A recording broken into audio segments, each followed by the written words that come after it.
Hi. Uh, so my idea for today's video came just moments ago when I just thought about one uh, game, indie horror game that was released some time ago already. I think couple of years ago or something. Uh, 2 years ago or less, can't remember anymore, but um, the game was released on PC and Switch, and then later it got released also for Xbox One. It never was. It was never released on PS4 as far as I know. But yeah, the game what I'm talking about here is one of my most anticipated indie horror games for Switch, and also one of the most disappointing games in the end for Switch. And I'm talking about Halo. Yeah, I really, I was really excited about that game when I first heard about it. I've always been a big fan of horror in space, like Dead Space games, and yeah, uh, Doom 3, and yeah, games like those. Uh, so I was really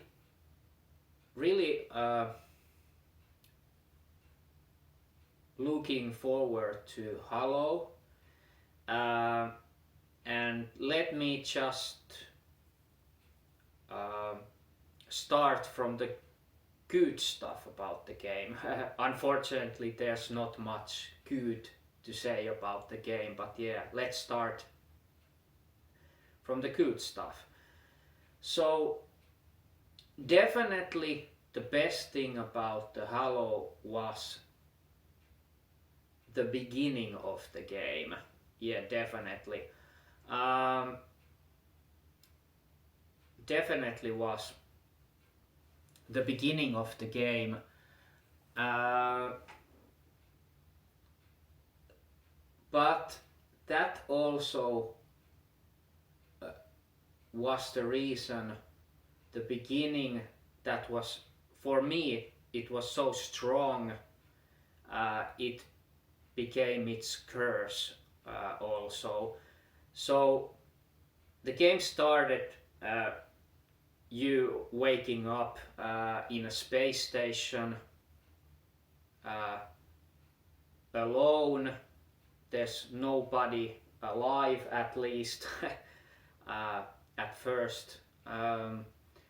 So the feeling of isolation and just you being alone in a creepy space station uh, is a really good premise for a game, and it showed its strength in the beginning. You just wander around and figure what the hell is happening, what has happened to this station, where is everybody. Also, uh, the very minimalistic soundtrack of the game, I think, was uh, at first it sounded good, but then it got too repetitive and it just lost its power later in the game. Yeah, but all the sounds, just sound effects, you hearing uh, all kinds of bangings and just ambient noises and cracks and whatnot, gave you a really uh, great sense of uh, great sense of fear, and also kind of suspense and desperation. Uh, it was really powerful, and there were no enemies uh, in the first, let's say, 15-20 minutes. Uh, Depends on your pace of playing the game. But yeah, there was no enemies there. Uh, and I remember it was really powerful moment when you get to the point where you discovered the first enemy. It was creeping the hell out of me, and I was panicking because I was stupid to not to notice the weapon, uh, which was near that place where you saw the first enemy. I was really panicking. Enemy just came towards me, and I was like, "Oh, run away! What the fuck? I don't have a weapon." But yeah, like I said, I missed that weapon. You should have weapon at that moment already. But yeah, I was panicking and just thought, okay, uh, this game looks to live up my expectations of the game,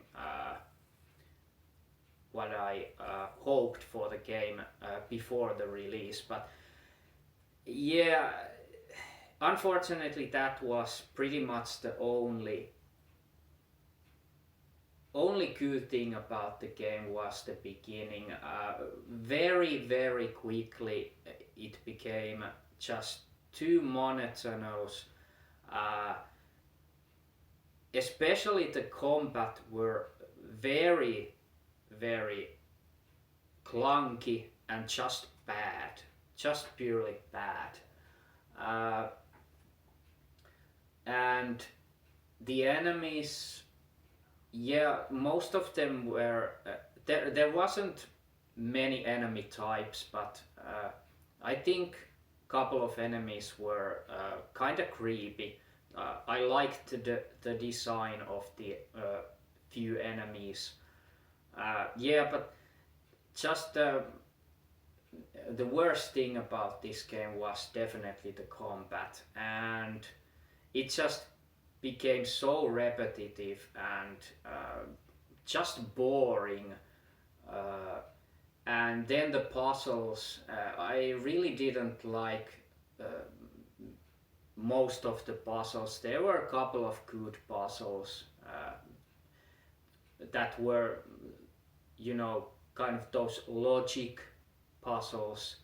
They were the best, but there was a couple of quite nonsense puzzles that were so hard and not very explaining what you should really do. Um, so and of course after all the game was very short, uh, and I have to admit I didn't have the patience to even play this game through, not even once. So I admit I have not played it through, but I have watched the Let's Play of the game, so I know how it ends. Um, and talking about the ending, maybe I would say the ending was not all that bad, but not really interesting, and just really stopped, uh, abruptly, and gave you more questions than answers. But of course, it was already informed that the game will get a sequel, and now I'm going to talk a little bit about the upcoming sequel. I hope it's still coming, because that game has delayed so many times now already.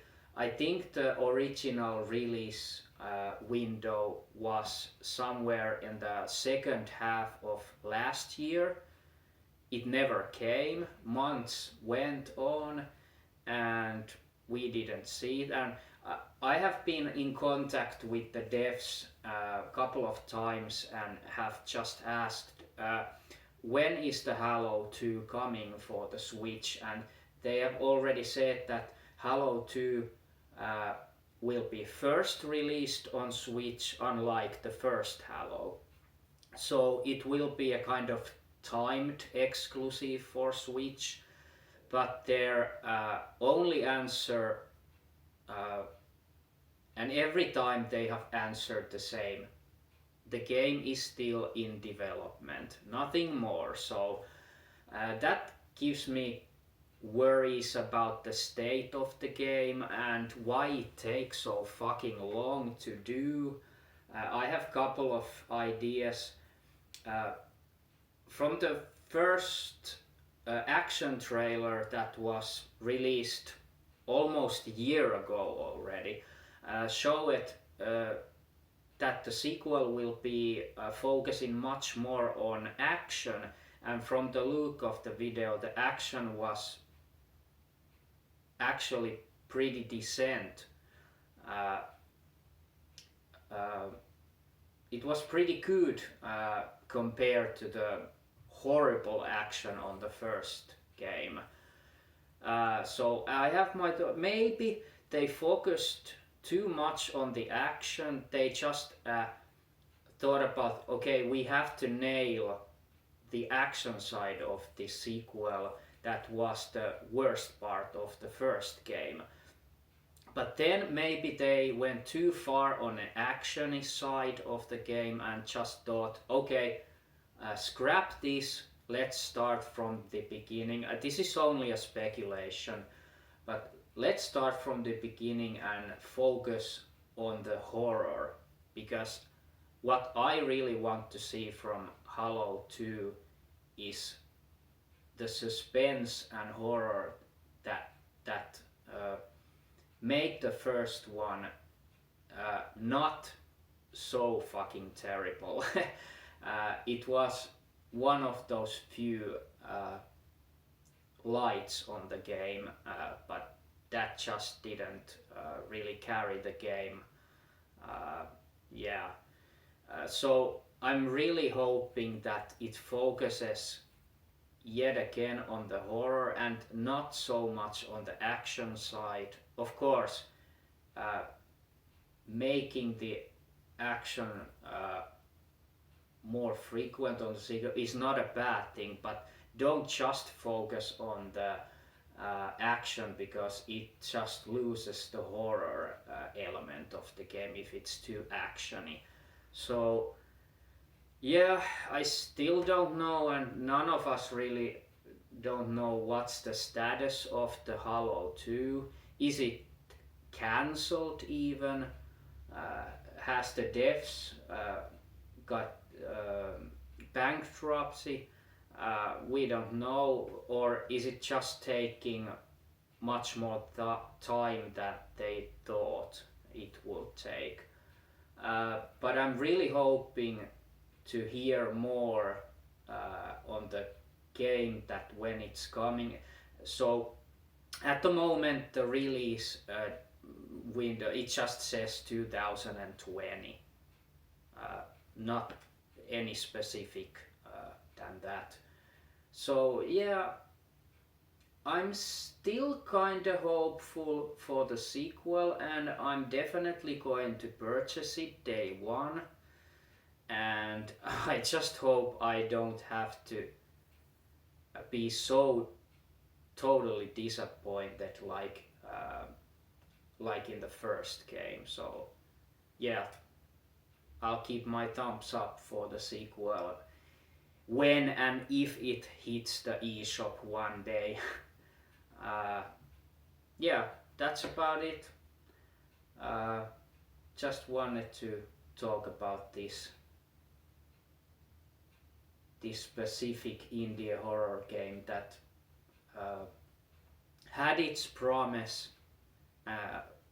but really didn't execute, and was hugely a disappointing experience.